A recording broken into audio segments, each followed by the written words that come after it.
Hey guys, what's up? I'm here to give you guys a recap on the new episode of Gundam Build Divers, which is on episode 13. This episode gave me some vibes of what SAO felt like. If you guys watch SAO, or if you know of it, obviously from the get-go, you will know what I'm talking about.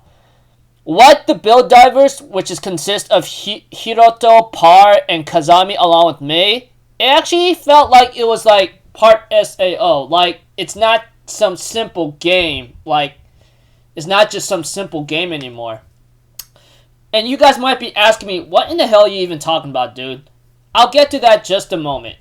We have to it that Mei actually gives a call to Hiroto after all signals of phones and everything else services is back online. And we see to it that Mei called Par, Kazami, and Hiroto to all meet up at one location to meet someone named Misaki Shido. And we get to see Misaki Shido is actually a human guy who actually became part of the Gundam GBN, or should I say Gundam Builders Network whatsoever. You know, that online game whatsoever. You guys know what I'm talking about. He was actually very famous from what I heard. He was actually part of the group of the Resistance group before I think something might have happened to him and he ended up turning on them, I believe. And this is really crazy as well because apparently this guy is actually alive, but he's in a coma. It's like his consciousness is like somewhere else right now, like on something called Eldora or Eldora. I know what you guys might be thinking. Even I'm confused of telling you guys this, you know? What's happening to the little furry animals is actually real life or something. That much is already given to us in last episode. But this episode gives up more of what's going on. Misaki Shido Misaki or Mashido Shido, whatever his name is, we get to know that, we do know, obviously from the get-go, that he was part of the resistance group before the Build Divers came in. And it was Mei's mission to try to find him after he went into... something happened to him, like he disappeared or something, like after he went to a coma, Mei was hired or was on a secret mission to find Shido or whatever his name is.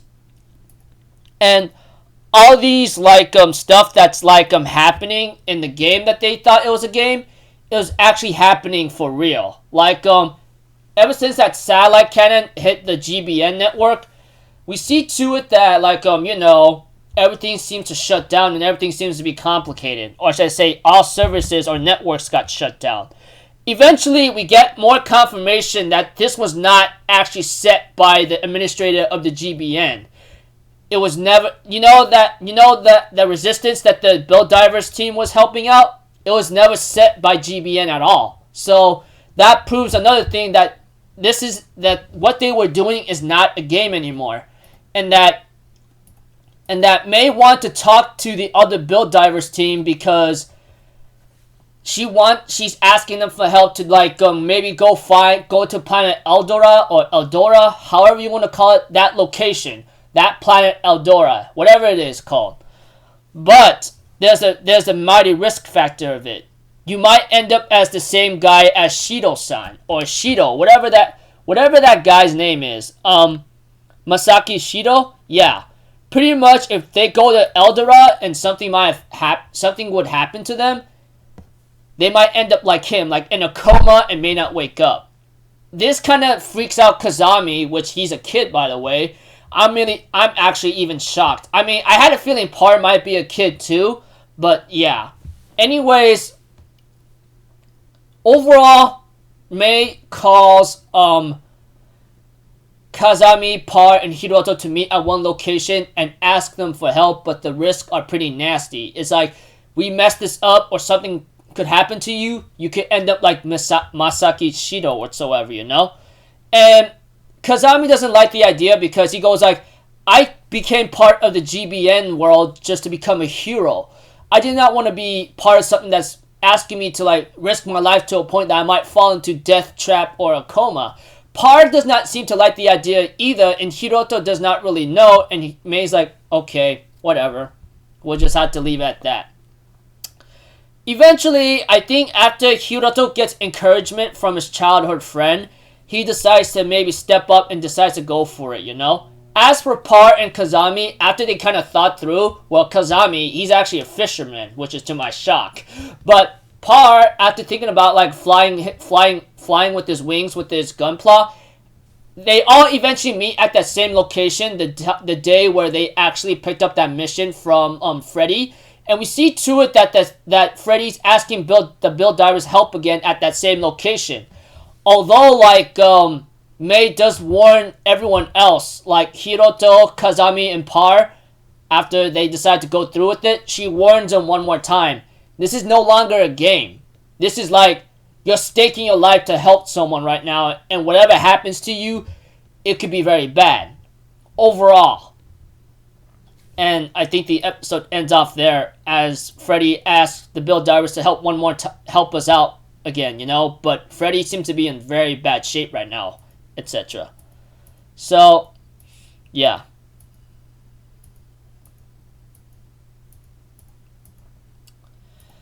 Okay, sorry for being a little, like, quiet right there. Okay, all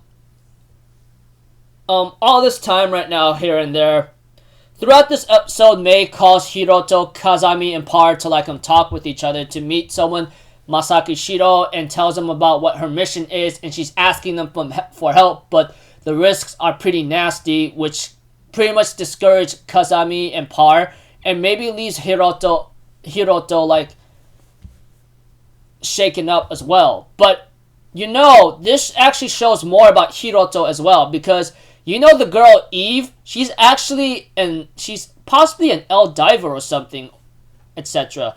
Because that's what Mei actually asked Hiroto. You're looking for someone that's an L diver, right? Not to mention what happened to Eve. Something happened to her to actually maybe disintegrate or to maybe go somewhere else. That's what's shown in this episode with Hiroto, you know? And that's when I think that day, a rainy day, and his childhood friend goes like, oh my gosh, what happened to you, you know? That kind of thing. Hiroto decides to stand up one more time and decides to help out because he already lost someone valuable to him, and he's not going to go through that again. Par does not want to stop flying, and he wants to keep flying. As for Kazami, the girl that he has like some kind of a sour relationship with, the Freddy's like caretaker or sister, relative, friend, I don't know who it is, but Kazami's like, I can't just leave her crying anymore, man. It makes me uneasy.